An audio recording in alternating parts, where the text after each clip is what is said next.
پہلی چیز کہ جو انسان کو ورغلاتی ہے وہ حسد ہے. حسد انسان کو کھا جاتا ہے.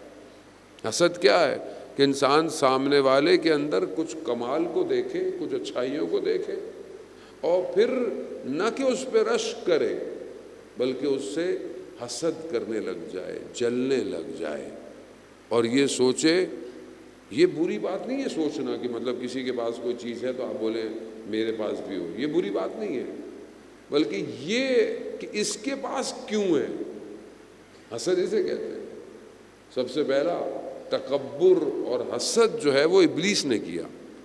جب اللہ نے حضرت آدم کے لیے امر کیا کہ اس کو سجدہ کیا جائے، پہلا تکبر اور حسد جو تھا وہ ابلیس نے کیا، اور یہی تکبر اسے نیچے لے آیا.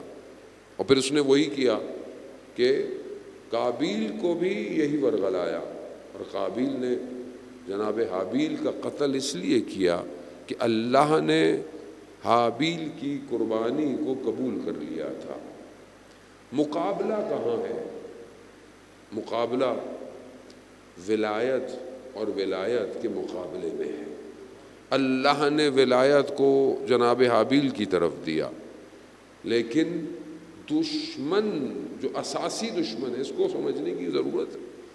بعض اوقات ہم چھوٹی چھوٹی شاخوں کو پھیلانگتے ہیں اور شاخوں ہی پہ پھیلانگتے رہتے ہیں، جڑ تک پہنچ نہیں پاتے. جڑ کو سمجھنے کی ضرورت ہے. یہ جو پورا نظام چلا آ رہا ہے یہ کیوں آ رہا ہے، کیا چیز تھی، تب کہیں جا کے ہمیں سمجھ میں آئے گا کربلا کیا ہے.